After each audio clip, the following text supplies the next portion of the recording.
আসসালামু আলাইকুম বন্ধুরা, কেমন আছেন সবাই? আশা করছি ভালো আছেন। তো আমরা খুব একটা বেশি ভালো নেই। আমরা এখনই ইফতার করলাম। ইফতারের পর আমি মাগরিব নামাজ পড়ে এই ইন্ট্রোটা দিচ্ছি। তো যাই হোক বন্ধুরা, আমাদের ভিডিওগুলো যারা দেখছেন তারা কেমন আছেন অবশ্যই কমেন্টে জানাবেন। আর আমার ভিডিওগুলো যদি ভালো লেগে থাকে তাহলে আমার ভিডিওতে একটা লাইক করবেন আর আমার চ্যানেলটা সাবস্ক্রাইব করার অনুরোধ রইল সবাইকে। থ্যাংক ইউ আমার ভিডিওগুলো দেখার জন্য। তো দেখো, সকাল সকাল উঠে আমি রুষামণিকে দোলনায় শুয়ে রেখেছি, আর ওকে দোলনায় রেখে আমি এদিকে আমার কাজবাজগুলো সেরে নিচ্ছি।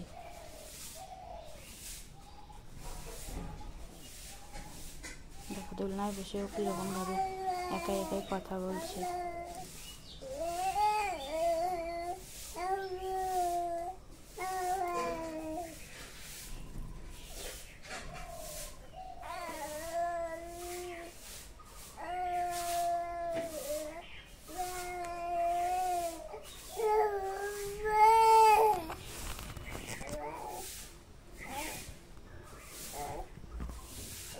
তো আমি ওকে দোলনায় বসিয়ে রেখে আমার কাজগুলো সেরে নিলাম। তারপর ওকে আমি নিয়ে আসলাম একটু ঘুম পাড়ানোর জন্য। আর বেশ গরম পড়ে গেছে ওর মাথায়। আগেই বলেছিলাম যে একটু একটু একটু খুশকি হয়েছে। তো ওর পাপা বলছে, আবার ওর দাদিমণি বলছিল যে ওকে মানে ন্যাড়া করে দেওয়ার কথা।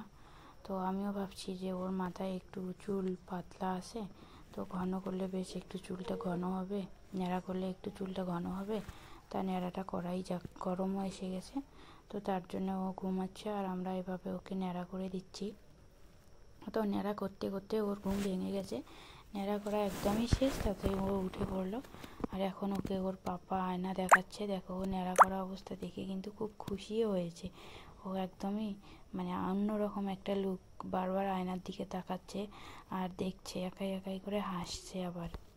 তো ওকে ন্যাড়া করে দিয়ে এখন আমি আবার ওর মাথায় যেহেতু চুল একটু কম, তাই একটু মুরগির ডিম দিয়ে দিলাম। মুরগির ডিমের যে হলুদ অংশটা থাকে সেটা মাথায় দিলে নাকি মাথা ঠান্ডা থাকে আর চুল ঘন হয়, কালো হয়।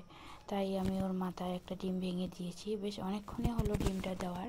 ডিমটা দিয়ে বেশ একটুখানি শুকোইতে হয়। তো এভাবে একটুখানি ওকে বসেই রেখেছি।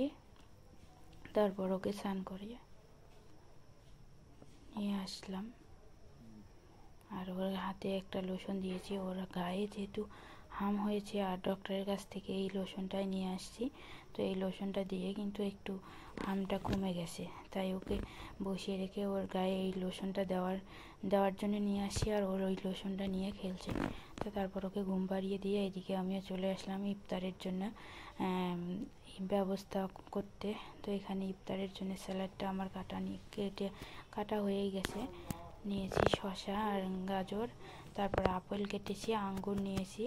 আর এখানে দেখো আমার মা, মানে আমার বাবার বাড়ি কিন্তু পাশে, খুব একটা দূরে নাই। তো সেখান থেকে আমার মা ট্যাংরা মাছ পাঠিয়েছে। আমার যেহেতু মেয়ের হাম হয়েছে, তো একটু আমাকে সাবধানে খাওয়া দাওয়া করতে হয়, তাই ওখান থেকে আমাকে ট্যাংরা মাছ পাঠিয়ে দিয়েছে আমার মা। তো কেমন হয়েছে বন্ধুরা অবশ্যই